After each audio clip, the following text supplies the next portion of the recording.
얼마 전 방위산업계에서 일하던 한 업계 관계자에게서 들은 비공개 개발 비화가 너무나도 흥미로웠습니다. 겉으로 드러난 공식 자료만 보면 한국 방산이 무에서 유를 만든 것처럼 보이지만 과거 미국과 유럽의 기술을 단순히 받아 쓰는 단계를 넘어서 이제는 한국 특유의 응용력과 새로운 아이디어를 더해 세계적 수준을 뛰어넘는 성과를 내고 있다고 말하는데요. 뿐만 아니라 방산 개발에 있어 대중들에게는 잘 안 알려진 이야기에는 생각보다 극적인 순간이 많았고 그야말로 죽느냐 사느냐의 기로에서 수많은 엔지니어들의 땀과 열정이 녹아 있었습니다. 그래서 준비했습니다. 오늘은 한국방산의 비화와 함께 어떻게 K방산이 독자 기술로 미국, 유럽, 심지어 러시아가 장악했던 무기 시장에 화려하게 진출하게 되었는지 빠르게 알아보겠습니다.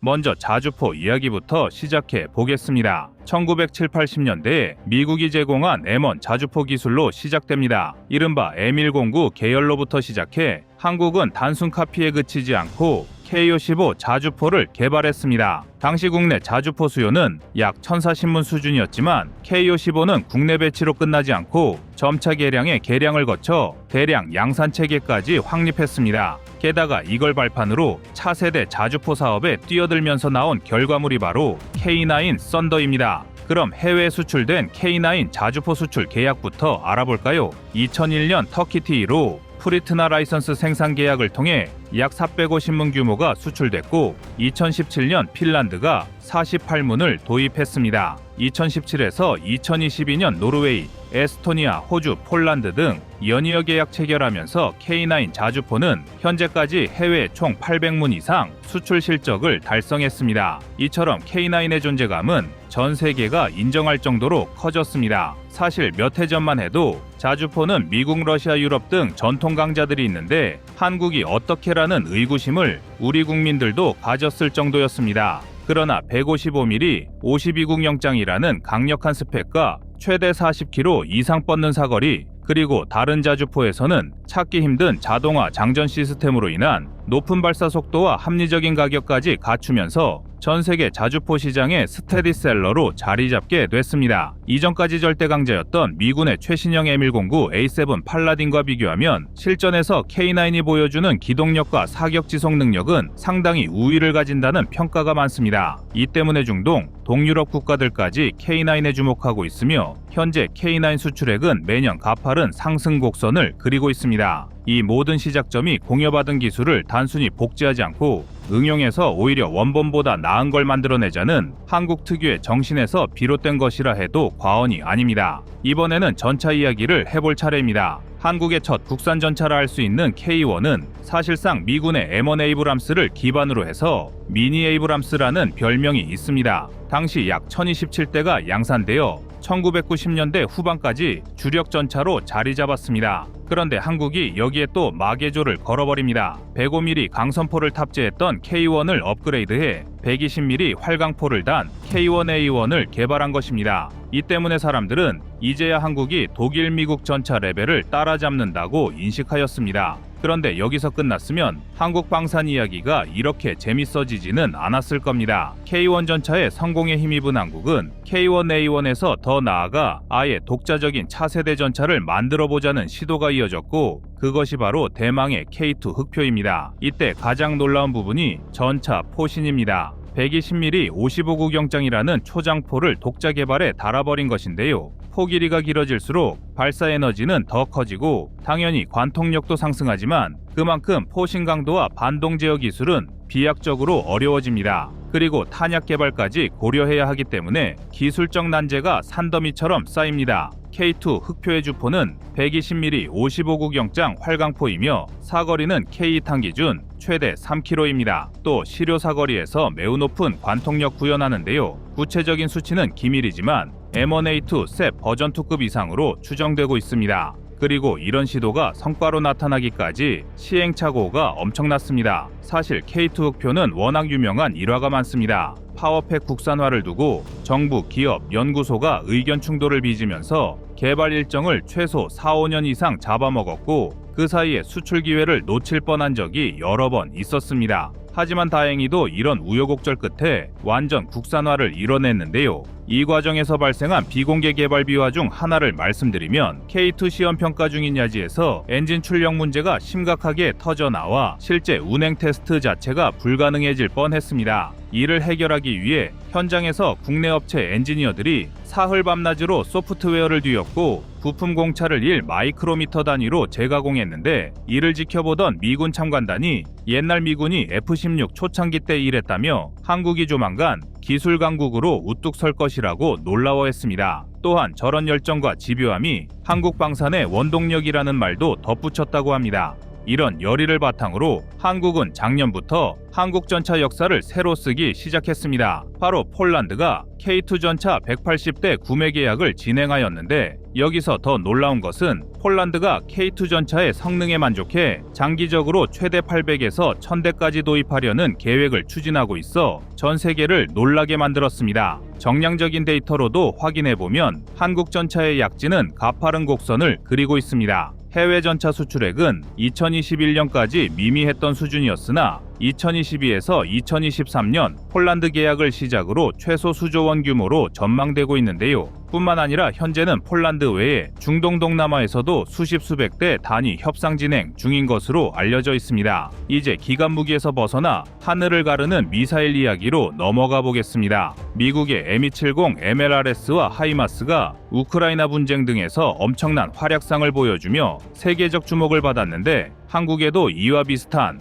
혹은 어떤 면에선 더 진보된 무기가 있으니 바로 천무입니다. 현재 천무는 최대 사거리 80km급 로켓탄부터 전술 지대지휘도탄까지 다양한 탄종을 발사할 수 있어 일종의 다재다능 미사일 플랫폼이라고 불리고 있습니다. 천무 주요 성능으로는 로켓탄 구경 230mm 기준으로 관성 플러스 GPS 유도 방식을 채택했고, 사거리는 탄종별로 상기하지만 40에서 80km의 사거리를 갖고 있습니다. 우크라이나 전쟁에서 하이마스가 부각되면서 천무의 수출 가능성도 최근 크게 부각되고 있는 상황입니다. 중동 국가들이 미국산 하이마스를 도입하는데 가격과 제한이 많자 한국산 천무를 주목하기 시작한 것입니다. 실제로 2022년 약 4억 달러 규모 계약이 체결되기도 했습니다. 또한 휴대용 대공 미사일 신궁도 눈여겨볼 만합니다. 프랑스 미스트랄을 도입 라이선스 생산하던 기술을 바탕으로 추가 구매 없이 곧바로 독자 개발에 착수해 2003년경부터 본격 실전 배치했는데요. 신궁의 유도 방식은 적외선 방식으로 최대 유효 사거리 3km의 거리를 날아가 높은 타격률을 자랑합니다. 공식적으로 공표되지 않았지만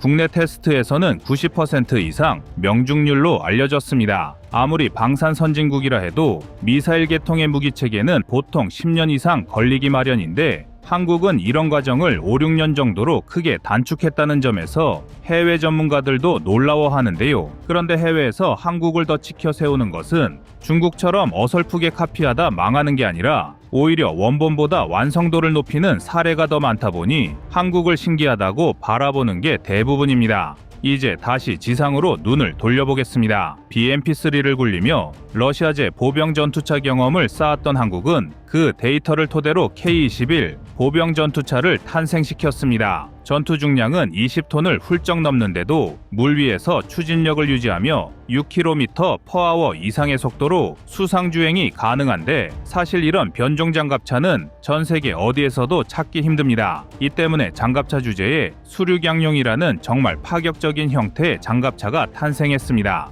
이 점이 해외 무기 담당자들을 경악하게 만들었습니다. K-21 보병 전투차는 전투 중량 약 25톤으로 주무장은 40mm 자동포와 7.62mm 기관총 혹은 대전차 미사일을 탑재합니다. 장갑은 복합 재질인 알루미늄 합금과 세라믹을 사용하고 있어 적 포탄 방어력도 준수한 편입니다. K-21에서도 잘 알려지지 않는 비화가 있는데요. 처음 개발 과정에서 알루미늄 합금을 쓰면서도 방어력을 떨어뜨리지 않고 동시에 수상부력까지 확보해야 했기 때문에 설계 난이도가 높았습니다. 일설에 따르면 개발 초기에만 시제 차량 7, 8대가 침수 테스트에서 크고 작은 문제를 일으키며 물에 가라앉기까지 했습니다. 그러나 연구진이 끝까지 물고 늘어지면서 약 30회 이상 대규모 수상 시험을 치른 끝에 장갑 두께와 부력을 최적화한 현재의 형태를 완성한 것이 지금의 K-21 장갑차입니다. 이쯤 되면 왜 미국이나 유럽 같은 방산 선진국들이 한국의 기술을 잘 안 주려 하는가가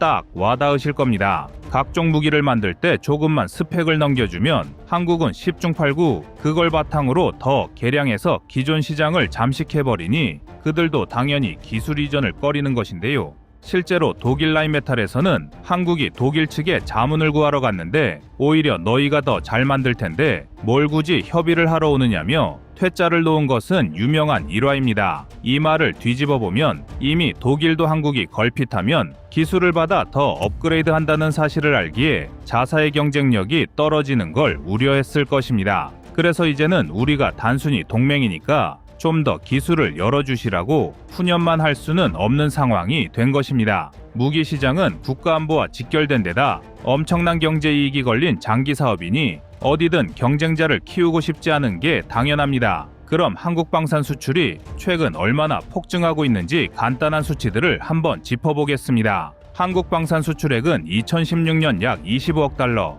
2019년 약 35억 달러, 2021년 약 73억 달러, 2022년 100억 달러를 돌파했습니다. 이에 따라 글로벌 순위도 수직 상승하고 있습니다. 스톡홀름 국제평화연구소 SIPRI 통계에 따르면 2022년 기준 한국은 글로벌 방산 수출 순위에서 8위로 올라왔는데요. 특히 2021에서 2022년의 상승폭은 전 세계에서 가장 가파른 국가로 이름을 올렸습니다. 그럼 우리의 향후 방산 전망은 어떠할까요? 한국은 2027년까지 매년 10% 이상 증가 가능할 것이라고 국제무기시장 전문기관이 예측하고 있습니다. 또한 K9, K2, FA50, KF21 등 추가 대규모 계약이 이어질 경우 글로벌 5위권도 노려볼 만하다는 평가입니다. 이는 단순히 무기를 잘 만든다는 것을 넘어서 한국 방산이 이제 세계 안보 지형에서 중요한 플레이어로 자리 잡아가고 있음을 보여주는 지표입니다. 정리해보면 한국 방산은 단순히 다른 나라의 기술을 받아서 조립 생산한다는 단계를 훌쩍 뛰어넘었습니다. 미국이 제공한 M1 기반 자주포 기술을 이용해 KO-15를 만들고 그 다음에는 독자 발전형 K9으로 세계 시장을 석권했듯이 전차, 장갑차, 미사일, 전투기에 이르기까지 받은 기술에 멈추지 않고 더 나은 기술로 확장해가고 있습니다.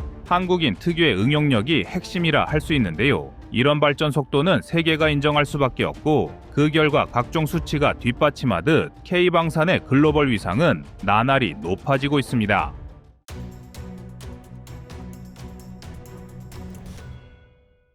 다음은 25년 1월 27일 KF-21 사우디 100대 영상입니다. 원래 사우디아라비아는 미국산 5세대 전투기인 F-35를 구매하고 싶다고 공식 표명을 한 건 어제 오늘 일이 아닙니다. 그런데 문제는 미국이 사우디의 요구에 선뜻 응해주지 않고 있다는 점인데요. 이스라엘과의 미묘한 균형 관계로 인해 중동 정세를 따질 수밖에 없는데요. 이 때문에 중동 지역의 복합적 이슈가 어우러지면서 승인 절차가 지지부진해지게 됐습니다. 그러자 사우디는 새로운 카드를 꺼냈습니다. 바로 튀르키예에 TF칸을 100대 도입하겠다며 세간의 화제를 튀르키예로 돌린 것입니다. 겉으로만 보면 아랍권 이슬람권의 연대 같은 스토리가 먹혀들 수 있는 것처럼 보입니다. 사우디와 튀르키예가 방산 분야에서 밀착 협력 중인 건 사실이니 말입니다. 이미 사우디는 튀르키예제 무인 드론 바이락타르의 계약을 체결해 놓기도 했습니다. 만약 TF칸 100대 구매설까지 실제로 이어진다면 튀르키예 입장에선 천문학적인 투자금을 끌어올 기회입니다. 시제기 개발비를 충당하고 대량 생산 체제를 확보하면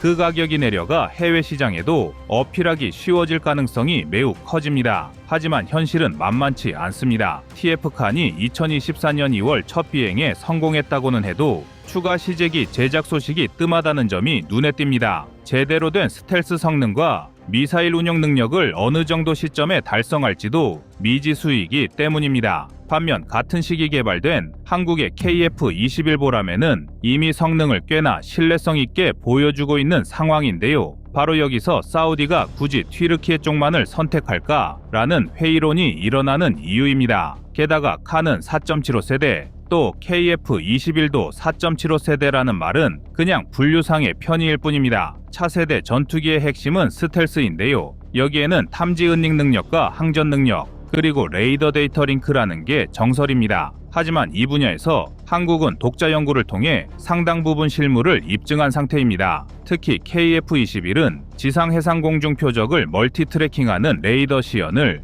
어느 정도 끝냈다고 알려져 있습니다. 반면 칸 쪽 정보는 대부분 튀르키예 정부가 언론에 흘리는 제한된 자료 정도입니다. 시제기한 대로 모든 걸 검증하긴 어렵고 KF-21에 들어가는 엔진보다 구식 버전인 F110을 쓰면서 진정한 의미의 5세대라고 부르긴 애매하다는 평이 많습니다. 사우디가 정말 100대를 사겠다고 마음먹었다면 그 이전에 최소한 시제기 여러 대를 투입해 중장기 시험평가를 진행해야 할 텐데 그런 움직임은 없다는 게 의아하다는 것입니다. 아무리 돈 많은 나라라고는 하지만 최소 수십조의 돈이 들어가는 사업인데 이렇게 막무가내로 사업을 벌이지는 않는다는 뜻입니다. 그러니까 사우디를 앞세워 다른 숨겨둔 꼼수가 있다는 뜻입니다. 핵심은 사우디가 미국에 보내는 압박 메시지와 사우디가 실제로 어떤 기체가 유리할지 계산하는 실리 사이의 줄타기일 것입니다. 사우디 입장에선 F-35를 구매하는 게 여러모로 편하겠지만 만약 미국이 계속 눈치를 주고 승인을 안 해준다면 그땐 어쩔 수 없이 대안을 찾아야 하는데요.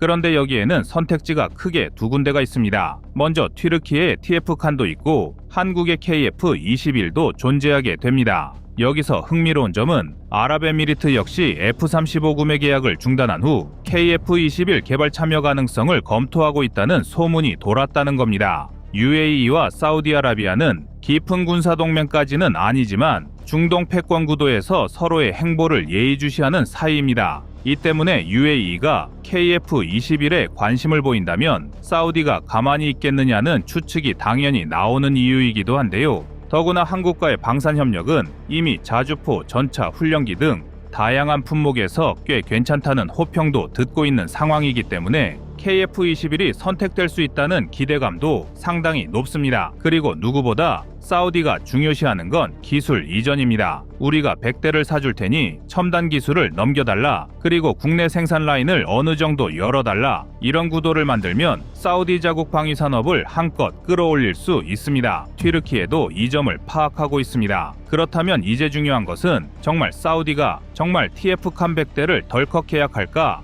라는 의문일 것입니다. 정말 이 부분에는 섣불리 단정하기 어렵습니다. 왜냐하면 이건 단순히 돈의 문제가 아니기 때문입니다. 전투기 하나가 국가 안보와 직결되는 만큼 그 성능과 신뢰도를 객관적으로 검증해야 합니다. 개발 일정부터 무장 호환성, 그리고 후속 군수 지원까지 꼼꼼히 따져봐야 하기 때문입니다. 사실 튀르키예 TF-칸은 아직 그런 데이터를 제공하기엔 이른 단계입니다. 즉 사우디가 실제 구매 단계까지 진행되면 앞서 이야기한 미국이나 다른 국가를 압박하기 위한 외교 카드인지 아니면 진심으로 TF-칸의 매력을 느낀 것인지를 구분해야 할 필요가 있습니다. 더 쉽게 말해 사우디의 뻥카가 어느 것인지 지금 현재로서는 정확히 알 수 없다는 겁니다. 하지만 다행히 KF-21보람에는 이미 수많은 시험 비행으로 성능 검증을 착실히 진행 중이고 블록원 양산 체계를 곧 준비한다는 소식도 들리고 있습니다. 또한 조립 라인도 상당 부분 자동화 시스템을 구축한 상태입니다. 이런 장점들로 사우디로서는 한국이 자신들에게 유연하게 대처할 수 있다는 외교적 레버리지를 챙겨두려는 것 같습니다. 바로 그 레버리지가 미국을 향한 무언의 신호가 되기도 하고요. 결론적으로 사우디는 TF-칸 100대 모든 걸 걸었다라고 받아들이긴 아직 이르다는 뜻입니다. 사실 방산시장에서 시그널을 흘리는 건 흔한 일이며 뒷단에선 상상도 못할 합종연횡이 이루어지기도 합니다.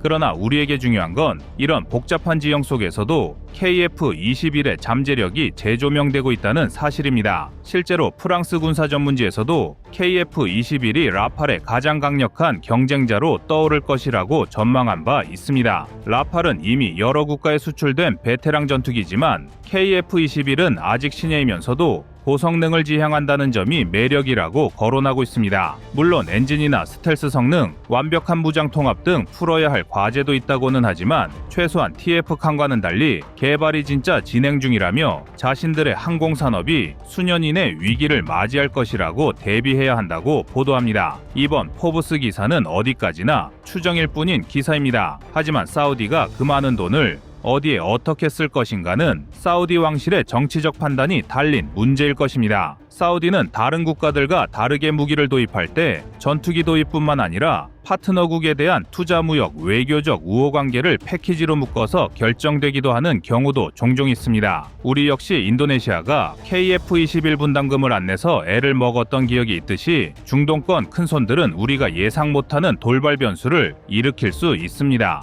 그럼에도 하나 확실한 건 있습니다. 사우디가 지금 뿌린 TF-300대 이야기는 분명 세계 전투기 시장의 주변 판도를 흔드는 카드라는 것입니다. F-35 카드를 쥐고 있는 미국을 흔들고 나아가 유럽 혹은 한국까지 동시에 염두에 두는 중동식 실리 추구가 돋보이는 흔들기일 수 있습니다. 하지만 분명한 건 세계 방산 분야에서는 종종 헛소문 같은 얘기가 알고 보니 몇 달 뒤 현실이 된 이야기도 일어나는 일이 자주 있습니다. 그래서 이번 포브스의 기사는 우리 대한민국에게는 도전만으로도 큰 성과로 자리 잡을 수 있습니다. 또 KF-21 보람의 입장에선 다시 없을 기회입니다. 사우디가 튀르키예나 미국으로만 가면 어떡하냐고 할 수도 있지만 반대로 우리 쪽으로 오면 막대한 물량 확보와 함께 기술 협력까지 탄력을 받을 수 있다라는 기대감도 상당하기 때문입니다. 과거 대한민국은 주변국 갑질에 시달렸지만 이제 우리는 국산 무기 체계로 세계 시장의 경쟁력을 갖추면서 협상 테이블에서 유리한 고지를 점할 수 있게 됐습니다. 이미 K9 자주포나 K2 전차 등이 세계 시장에서 통할 정도로 대한민국 무기의 브랜드 파워가 높아진 상황이기 때문입니다. 그래서 일부 전문가들은 사우디가 만약 진짜로 4.75세대 전투기가 필요하고 향후 6세대로 갈 때까지 임시 전력으로 사용하겠다는 입장이라면 TF-칸보다는 KF-21 쪽이